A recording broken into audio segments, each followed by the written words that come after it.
Shalom. I don't know what just happened, but Shabbat Shalom. And hey, does anybody want to bring our guests up here and introduce them while we're getting everything kind of started? Who's guests? Bam Bam and Pebbles. We have two babies with us today, Bam Bam and Pebbles. Anybody want to go there? Bring them? No?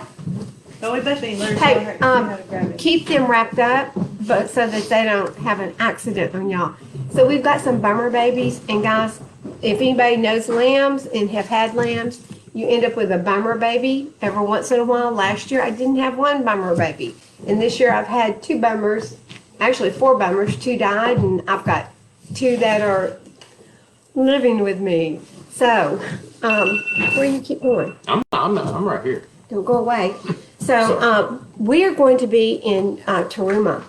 What does that word mean? Contribution. Contributions or offerings. And guys, listen, first thing I'm going to do while they're getting our guests to introduce you to you, I want to tell you the things that were required in the wilderness to build this tabernacle. Are you ready? Because we have got a very short class today, so I'm going to be rapid fire. Okay, 29 talents of gold. That was 1.5 tons of gold that it required to build the tabernacle. In 1921 value, that was worth $89 million. Okay, Addie has got Bam Bam. Bam Bam, can you say hi to the live streamers? So Bam Bam hadn't even learned to even bag yet. So this is Bam Bam, and this is Pebbles. Pebbles will bleed. Pebbles, can you talk? Pebbles sounds way better. But these two are with us here at class today because they are cold and they wanted to be with us. So they look like they're going to need a bottle in just a little bit. Thank you, girls. Thank you so much. You can hold them if you want to. She likes it down. They love that. Okay, so 29 talents of gold, 1.5 tons. 100 talents of silver, 4.5 tons. So a talent of silver was about half of a talent of gold. I do not know why. I have a question. Yes, sir. Is gold heavy? Gold is heavy. It is heavy? Uh-huh. Oh, okay. Well, Yep. if you beat the phase in it, it doesn't matter if it's. I'm just thinking. Sorry. But if you got an ounce of gold, it's worth it. It's Yeah. an ounce. In So it's is that weight? weight? Yeah. Yeah. Never mind. Okay, but now this is not weight. But now when I convert it to tons, that's a weight. We had 100 talents of silver, which is 4.5 tons, which in 2021 value is $101 million. Guys, this is a lot of value that they took when they left Egypt.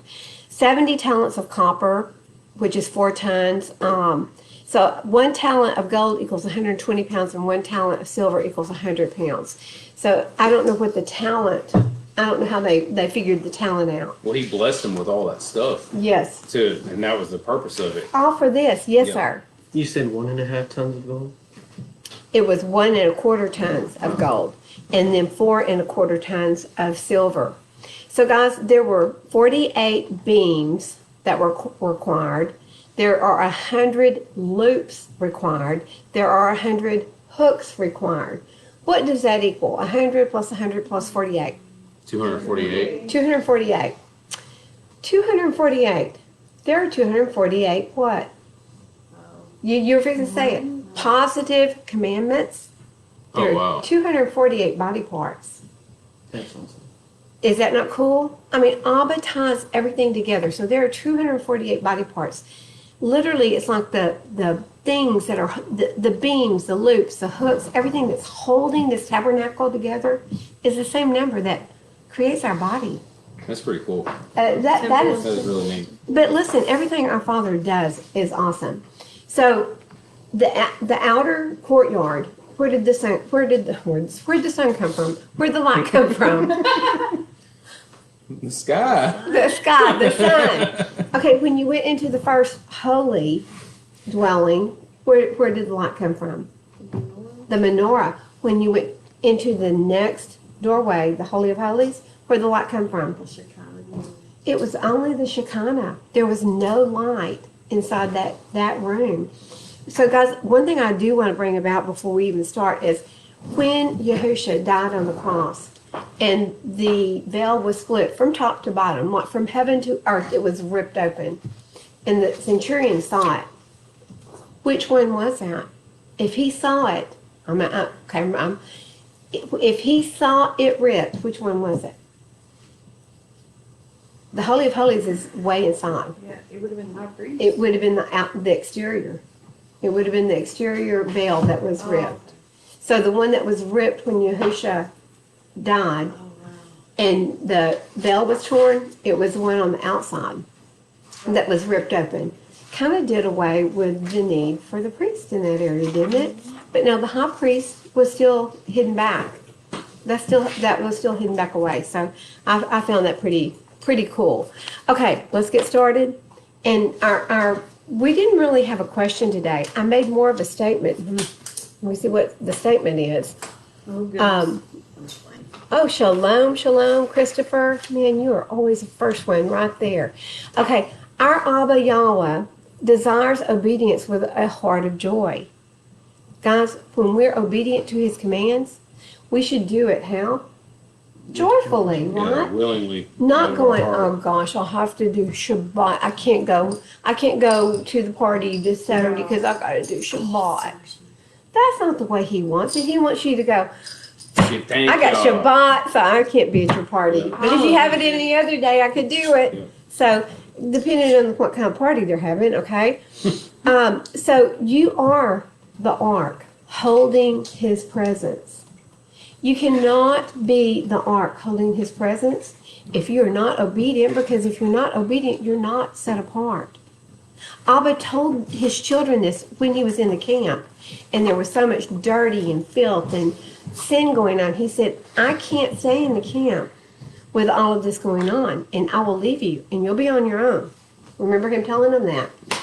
Guys, our body's no different. We have to keep it holy and set apart unto him. Loving our neighbor as ourselves, treating each other with the respect and the love that we expect back. So, I wanted to hit that, and I didn't even finish our verses. Sorry about that, guys, but we're in a rush. We got all kinds of stuff going on. Okay, Exodus 25, and this Torah portion is going to go through 25 all the way through 27. So let's see if we can do it. Y'all ready? Let's see. Yes, ma'am. And Yahweh spoke to Moshe, saying, Speak to the children of Israel that they take up a contribution for me from everyone whose heart moves him. You shall take up my contribution. And this is the contribution which you take up from them. And he goes into an explanation of what he's going to require. Would you read Mark 12, 35 through 44? And Valerie, would you read 2 Corinthians 9, 7? You said 12, 35. 12, 35 through 44. Gotcha. Mark. You ready? Yes. 35 to 44. And Yahushua responding said, while teaching in the set-apart place, how is it that the scribes say that the Messiah is the son of David? David himself said, by the set-apart spirit, Yahuwah said to my master, sit at my right hand, and I shall make your enemies a footstool of your feet. And David himself calls him master. And what he said, in what way then is he his son? And the large crowd heard him gladly. And in his teaching he was saying to them, beware of the scribes who like to walk around in long robes and like greetings in the marketplaces, and the best seats in the congregations, and the best seats at feasts, who are devouring widows' houses, and for a show make long prayers. These shall receive greater judgment. And sitting opposite the treasury, he said, how the people put copper into the treasury, and many rich ones put in much. And a poor widow came and threw in 2 leptons, which was the amount which amount to a quadrans. Wow. So my scriptures actually says 2 small copper coins. Oh, really? Yeah, that's interesting. Mine's a little bit older than yours. Oh, Okay. that's why. Last night it said something about a quadrant and mine said a penny. Yeah, it equals, Matthew. so the 2 small copper coins equaled about a penny or a Oh, cent. wow. That's Okay, cool. keep going. And calling near his taught ones, he said to them, "Truly I say to you that this poor widow has put in more than all those putting into the treasury. For they all put in out of their excess, but she, out of poverty, put in all she had, her entire livelihood, which was 2 pennies." Guys, she gave all, and she wasn't coerced into this. Okay, this is how Abba wants us to be willing to give our all. Not that we have to give our all, but be willing to give our all with a joyful heart. And with a good-willed heart. Yes, Yep. Valerie. And this, he who sows sparingly shall also reap sparingly, and he who sows on blessings shall also reap on blessing. Let each one give as he purposes in his heart, not of grief or of necessity, for Elohim loves a joyous giver. And Elohim is able to make all favor and overflow toward you, that you always have all that you need in every way, have plenty for every good work. Abba loves a joyous giver. This is what he loves. He loves when we give freely. This is what he's asking for over here. It's the same type of offering. It's a free will offering. He's not telling the Israelites, Give this much. you're going to have to each give an ounce of gold, or you're going to have to give. He's not doing that. What did he say? He said, this is a contribution which you take up from them. Well, he said, speak to the children of Israel that they His take up heart a con. moves them. From everyone From- whose heart moves him. There you go. Everyone whose heart moves him. So if Abba says, hey, Valerie, give $100. Or if he says, hey, Valerie, give $1. It's what Abba is moving you to give. And this is the way he did this. He goes on, and this is really cool. I've got to share this part. But because we're really stretched for time today, we're probably going to skip a lot of this, but we're going to hit the highlights. And this is a contribution which you take up from them, gold and silver and bronze and blue and purple and scarlet material and fine linen and goat's hair and ram's skins dyed red and fine leather and acacia wood, oil for the lights, spices for the anointing oils and for the sweet incense, shoham stones and stones to be set in the shoulder garment and in the breastplate. And they shall make me a set apart place, and I shall dwell in their midst. Guys, the word for set apart here, the normal word for temple or the temple would be mikdah. Excuse me, I messed it up. Mishkan. Mishkan is a temporary dwelling place. So Mishkan is the word that would normally be used here. The word that is actually used in this particular verse was mikdash. It's a permanent dwelling place. Instead of a temporary dwelling place, it's a permanent dwelling place. It's y'all. Listen, there's not a dwelling place now, right? He goes on right after this. He says, according to all that I show you, the pattern of the dwelling place and the pattern of all its furnishings, make it exactly, and they shall make an ark. The very first thing he makes, it's not the building, it's not the room, it's the ark. It's the container. He says, make an ark of acacia wood, 2.5 cubits long, 1.5 cubits wide. So a cubit is, 18 inches. put your arm up here, this one over here. I just want to say, so it's a man's elbow to his middle fingertip. Stop that. So a man's is always going to be longer, My right? mama slapped me. It's not like a foot longer, which is what he was trying to make me look like a Oompa Loompa. But it's a man's is always longer. So it would be about 18.5 inches on a man. So this, and what's interesting is everything they made in the wilderness is way smaller than what they're going to make in Jerusalem for the permanent temple. It's way smaller. But listen to this. That one's way smaller than the one they're going to make in the millennial. Is that not cool? I mean, everything they make. But of course, they're having to carry this through the wilderness. And you shall overlay it with clean gold. Inside and outside you shall overlay it, and you shall make on it a molding of gold all around. And you shall cast 4 gold rings for it and put them in its 4 corners, 2 rings on one side and 2 rings on the other. Why? Why are the rings there? To carry it? To carry it. You're absolutely right. What did they not use the rings for when they transported it from the family where it had been left? When King David went to get it the first time, Oh, what did they not use? What did they put it on? A wagon. They didn't use the rings because the rings were meant for a pole to slide through, and a acacia pole, which the acacia wood, guys, that was a strong wood. It was pest resistant, and it's really interesting because in one of these, the Targum actually says that the wood that they used would wind around the tabernacle. It was the wood that Abraham had used, had planted, the tamarisk tree that he planted when he made a covenant with Abimelech. So last week, what did we study? When you have a covenant, you have a covenant meal. You usually have salt, and you do what? You either set up a pile of stones, which they call a heap of stones, or you planted a tree. So it's pretty interesting that they are supposedly used the tree that Abraham planted, and it had fallen over, it had fallen in the ocean, had been floating about for many years, which probably made it pliable. I'm just saying, it's really fascinating. When we get there, I'll get set to read that for you.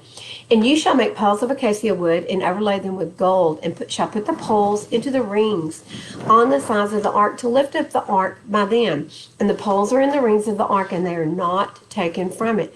So even when the ark is sitting still, those rings are still in it. Look, if we're the Ark of the Covenant, we've always got the carrying poles in us, right? Mm-hmm. I was always ready to come get us. And into the ark you shall put the witness, which I give you, which are going to be the tablets, which Abba writes on them. And you shall make a lid of atonement of clean gold, 2.5 cubits long and 1.5 cubits wide. Guys, this is the mercy seat. And you shall make 2 cherubim of gold, make them of beaten work at the 2 ends of the lid of atonement.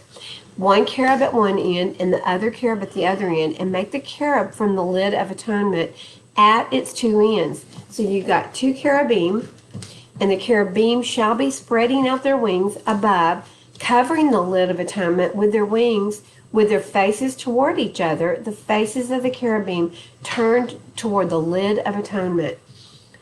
And you shall put the lid of atonement on the top of the ark, and put into the ark the witness which I shall give you. What's interesting is in the Targum, what does it say, Valerie? That the word will meet you there. That's exactly what it says. My word will meet you there. Yeah, this says, I shall meet you there.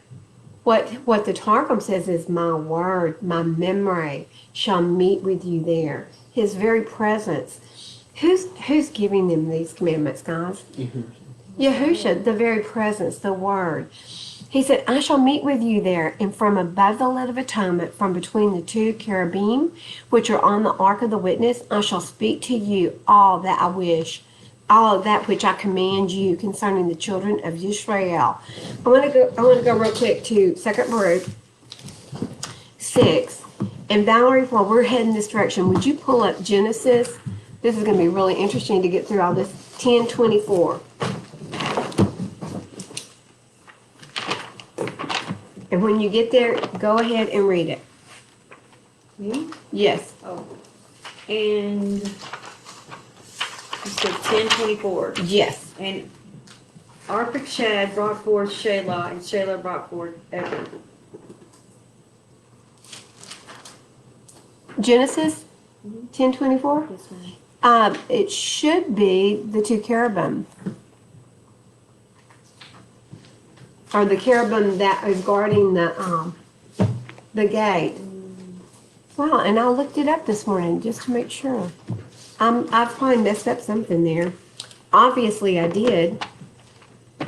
But when he escorted when Yahusha escorted Adam and Hua from the garden, what did he post at the garden? 2 cherubim. He placed one cherubim. Oh, 324. It's what? 324. Would you read that? And he drove the man out, and he placed cherubim at the east of the Garden of Eden in a flaming sword which turned every way to guard the way to the tree of life. So cherubim is plural.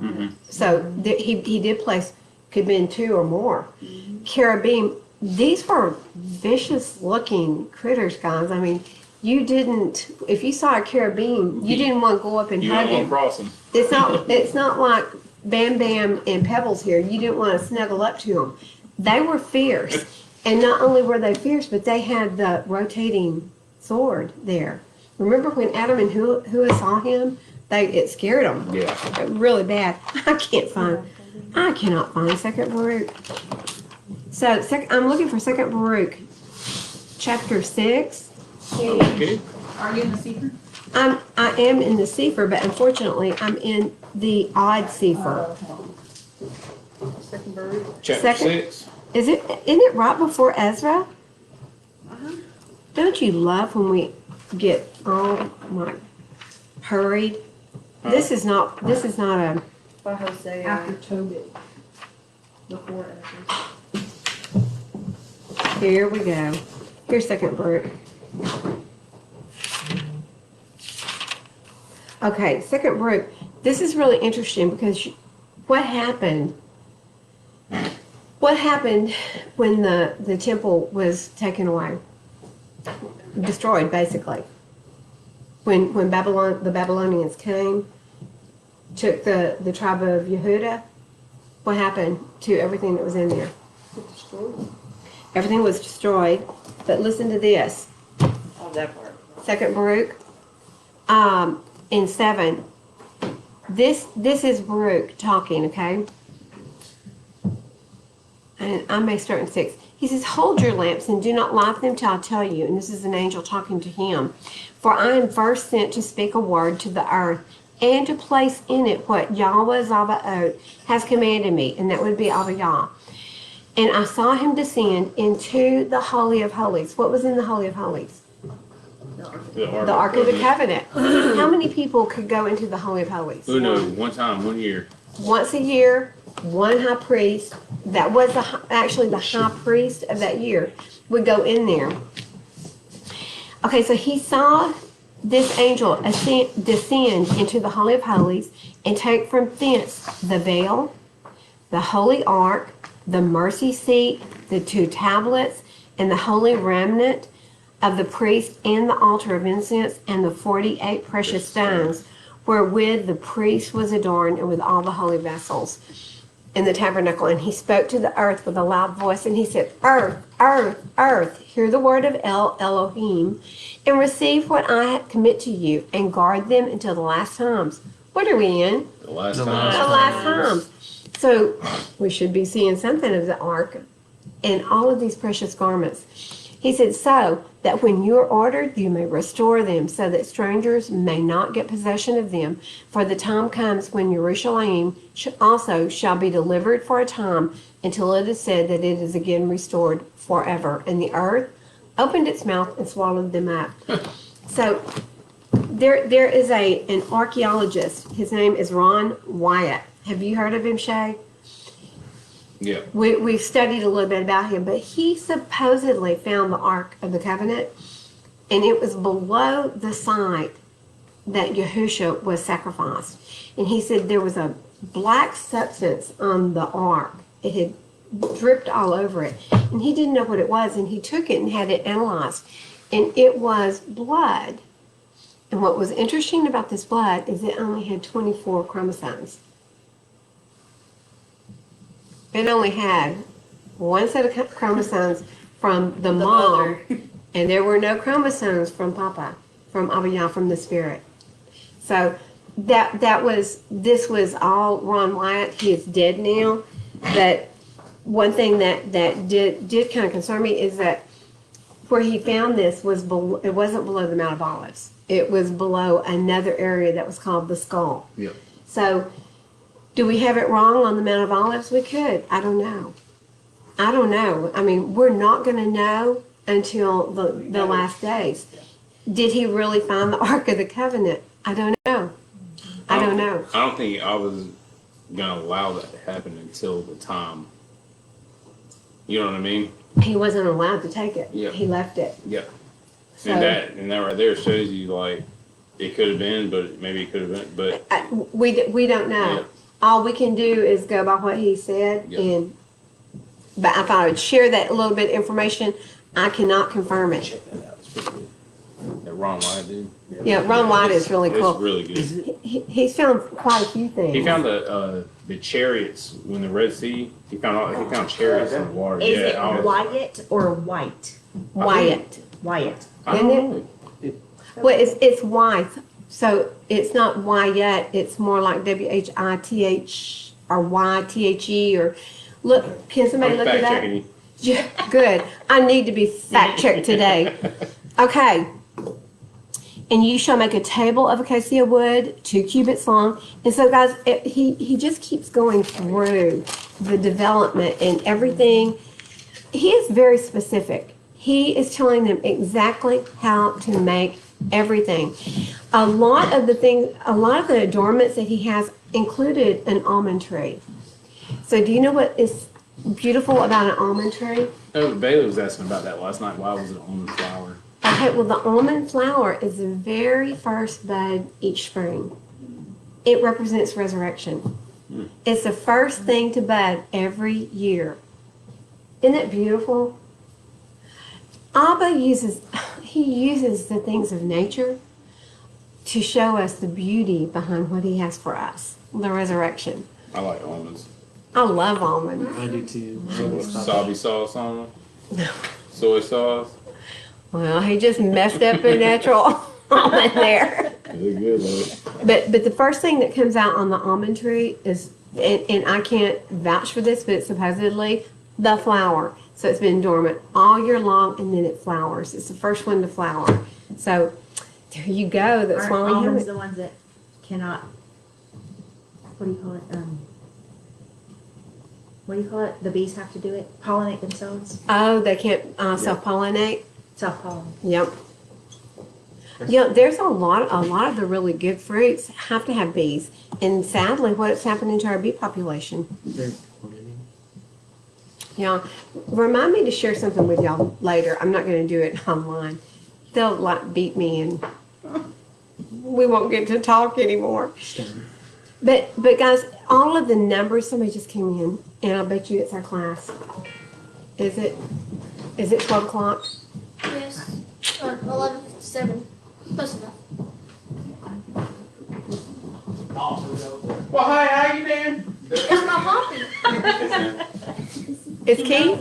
Hey, It's my are dad. y'all here? I've got some ruffians with me. Okay. Ruffians. It's Is it time? no, he's not here yet. Okay, cool. That's the ambulance people. EMTs are here. Oh, cool. Ambulance people. Okay, so we don't have to stop yet. No, Okay, good. roll on. Okay, so I want everyone to read. There's a lot of 50s in here. There's a lot of 5s.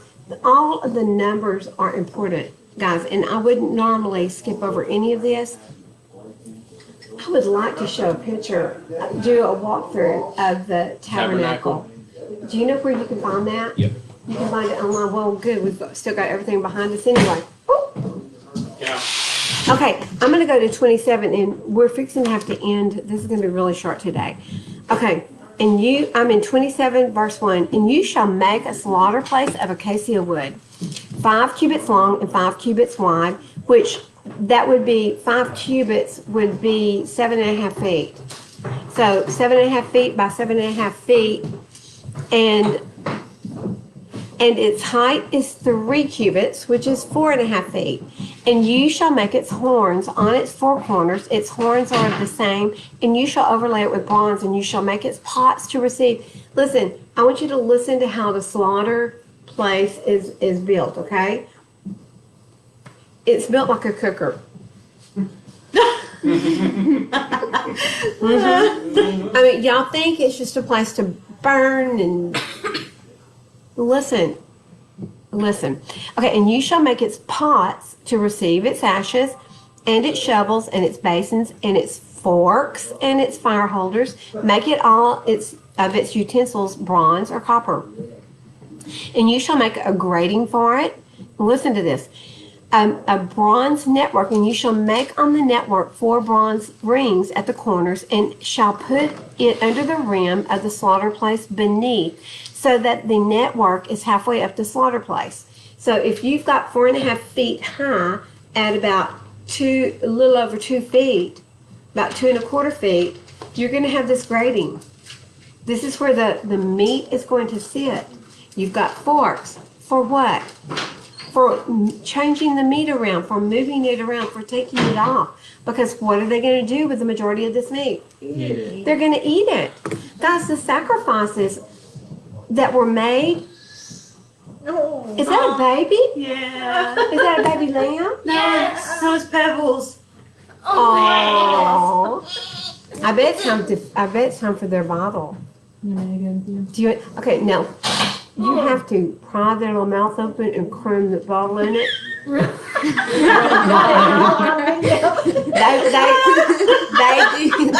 they don't know that you're the mama yet. Yeah, so you have to like. Yeah, I fed Bam Bam. Okay, you crammed it down his throat. I had to. Well, I mean, he kind of took it the last time when I babysat. He's not doing that now. They're a little bit contrary. So sorry, guys. We're getting very graphic here with feeding babies.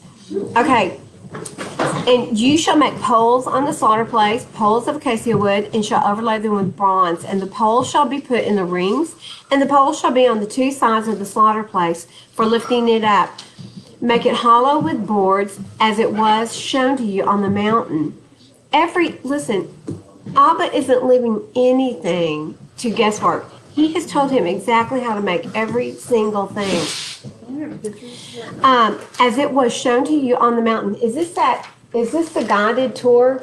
Oh, no, I got that one though. Would you pull the guided tour up so Yeah. that we can like take a I don't know walk if you'll be able through? to see it on there, but yes, ma'am, I'll try. We'll try. I'll try my best. Well, and if they can't, I was trying to see if, Well, our Bibles have pretty good pictures of them in the back. well, the guided tour, you actually walk through the tabernacle and you get to see everything. So that's kind of what I wanted to do. Okay, and the poles shall be put in the rings, and the poles shall be on the 2 sides. Everything was ready.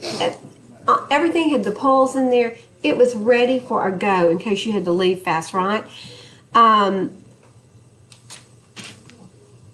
you Okay. go. Can y'all see it? Yeah, they can see it. Will we get tagged for this?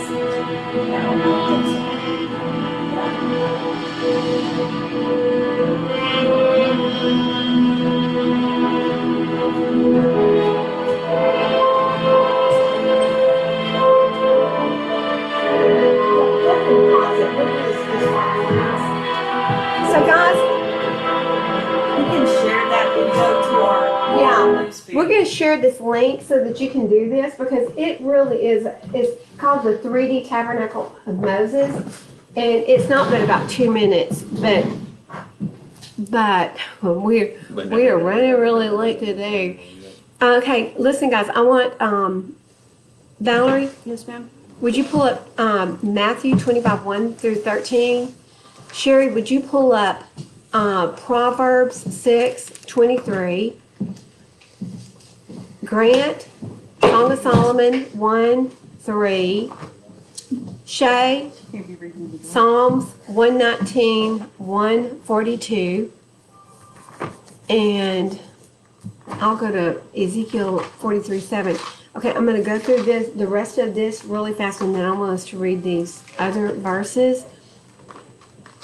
Okay, and you shall make the courtyard of the dwelling place for the south side screens for the courtyard made of fine woven linen, 100 cubits long for one side, and it's 20 columns, and there are 20 sockets of bronze. Guys, the study of the tabernacle, it could be a 2-day study because everything everything in this is so important, and I'm not doing justice to it right now. But the courtyard was 150 feet long. Now I'm using feet because we're here in Texas and we know feet. It was 150 feet long and it was 75 feet wide. Everything was overlaid. You couldn't be on the outside of the courtyard and see what was happening inside. It was surrounded. So you could not see over it. You could not see into the holy place, the first holy dwelling place, and you certainly couldn't see into the Holy of Holies. So everything was very, very secured. I want to go ahead and read these other verses just in case we get stopped quick. Who's got Matthew? Me. Okay. 25:1. Yes, 1 through 13. Then the reign of the heavens shall be compared to 10 maidens who took their lamps and went out to meet the bridegroom.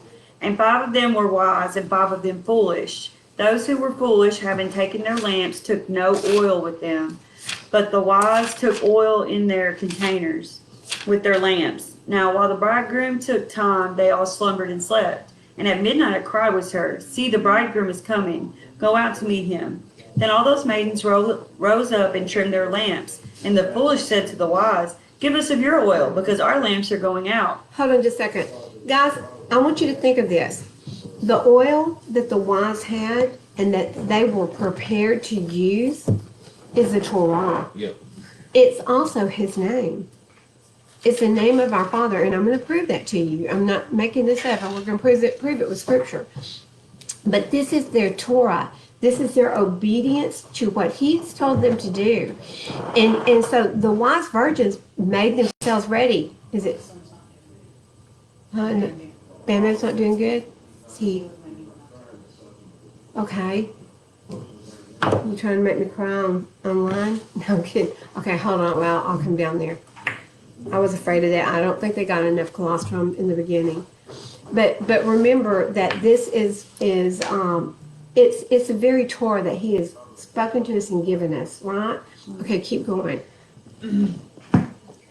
But the wise answered and said, "No, indeed, there will not be enough for us and you. Instead, go to those who sell and buy for yourselves."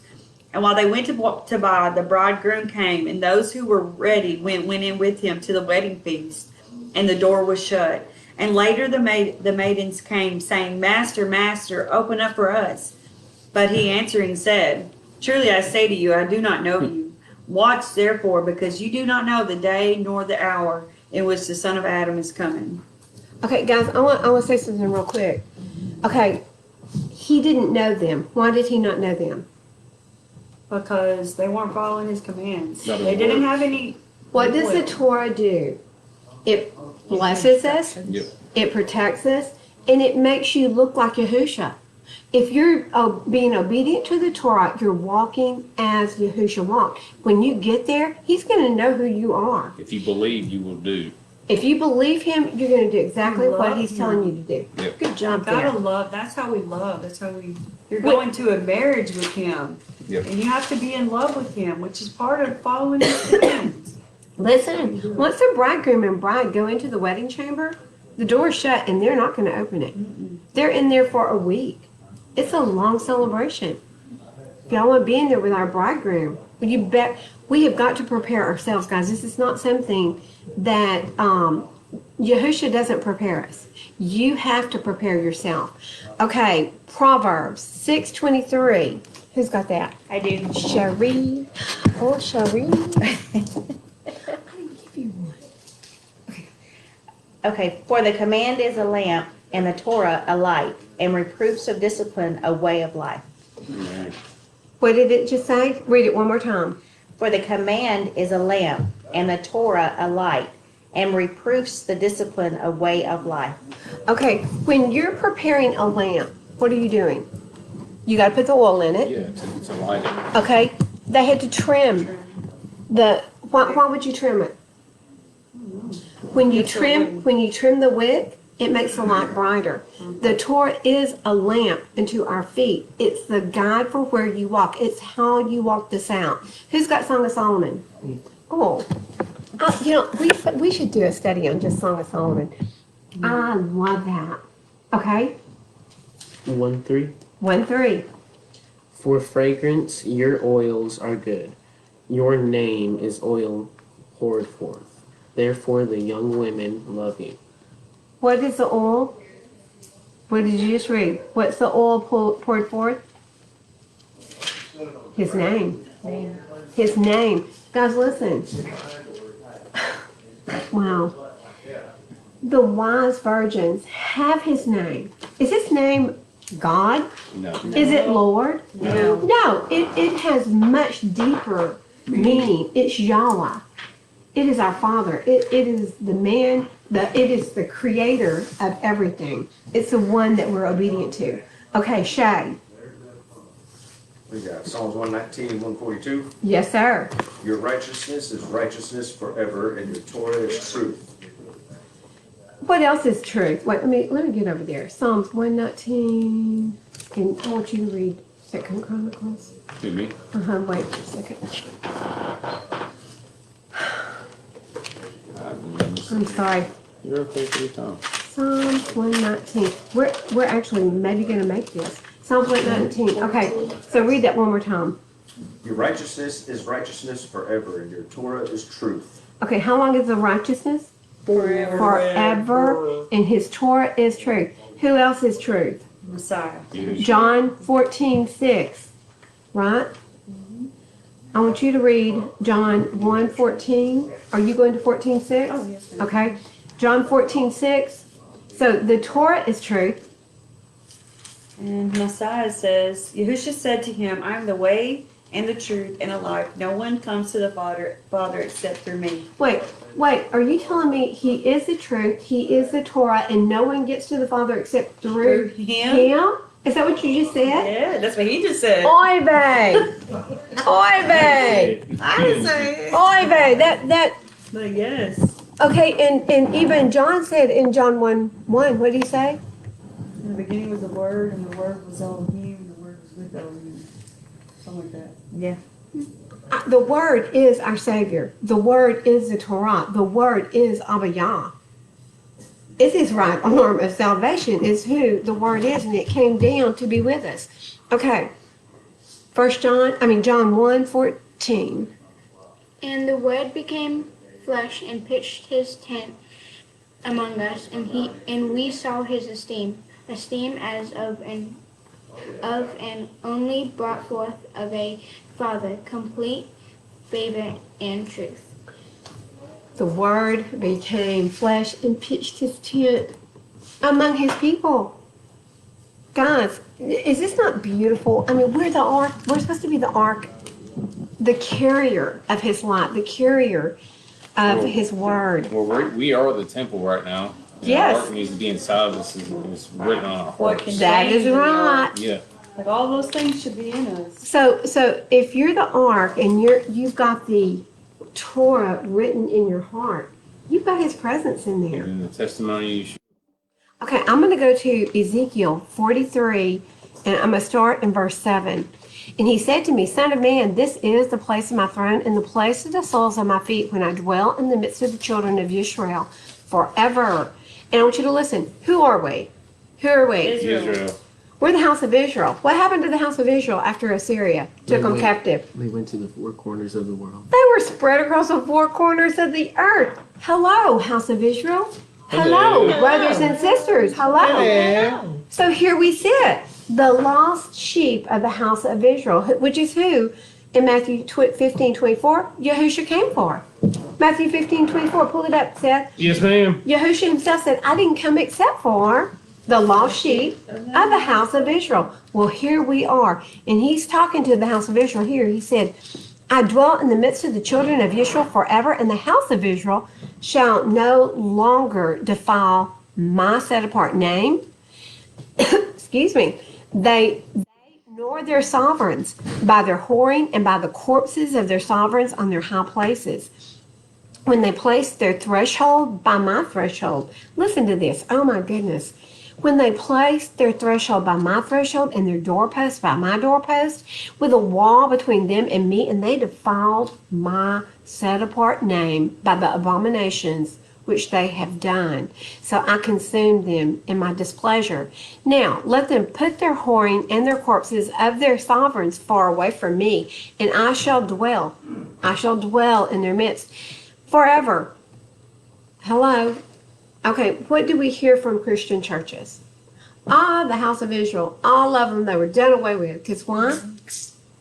Because he divorced us. He did divorce us. The house of Israel was done away with, but he says here, but I'm going to dwell with them forever. This was a great quandary. This was a great mystery. This was the great quandary that the house of Israel had. They're like, wait, he threw us away. He divorced us. He gave us a certificate of divorce in Isaiah. Go ahead and read 15:24. 15:24 says, and he answering said, I was not sent except to the lost sheep of the house of Israel. This is our Messiah that said that. And that's also repeated in 10:6 of Matthew. Matthew 10:6 says it as well. He was sent for us, guys, because we didn't know who we were. And listen, if we hadn't have woke up when we did, we would still be sitting in the church, still being disobedient to everything he told us. Let me tell you something that's really, really cool. We just read he is the truth. He is the way. He is the door. You can't get into the kingdom except through him. What commandment says to honor the Sabbath, set it apart, keep it holy? Number He's the 4, door. the Aleph, Bet, Gimel, Dalet. He's the Dalet. The Dalet is for the number 4. So the Aleph, Bet, Dalet stands for the number 4. And the Dalet means the door. So the 4th commandment is the door to the kingdom. You don't get to him except through our Messiah. Our Messiah is the door. And you can't get around that fact. You're not getting to it unless you've got his commandments. Without his commandments, you're not going through the door because he doesn't know you because you're a stupid, foolish virgin. With no oil. And you don't have his oil, you don't have his name, you don't have his Torah. Okay. So he says here, they defiled me, they defiled my set apart place with their abominations. So he goes on to say, Son of man, explain the house to the house of Israel. This is a millennial temple, guys, that he's talking about. And when they are ashamed of their crookedness, they shall measure the measurements. This is how important the measurements are that we don't have right now, but we should have. And since they shall be ashamed of all that they did, make known to them the design of the house and its structure, and its exits and its entrances, its entire design and all its laws, and its forms and all its Torah. The house has laws, doesn't it? That's part of the commandments that we aren't following because we're not in the house. And write it down before their eyes so that they observe its entire design and all its laws and shall do them. This is the Torah of the house upon the mountaintop, all the boundary of it, all around. Guys, this is Mount Sinai. It's on that mountaintop. It's his threshold. It is most set apart. See, this is the Torah of the house, the law of the temple. And these are the measurements of the slaughter place in the cubits. That cubit being 1 cubit and a handbreadth. So a cubit and a handbreadth. Okay? They talk and we're like, we don't know what a cubit is. It would be that and then a handbreadth on top. That long. So a handbreadth is what, maybe 3 or 4 inches? Maybe 4 inches. So 21 inches? Yep. About 21 inches. And the base 1 cubit high and 1 cubit wide.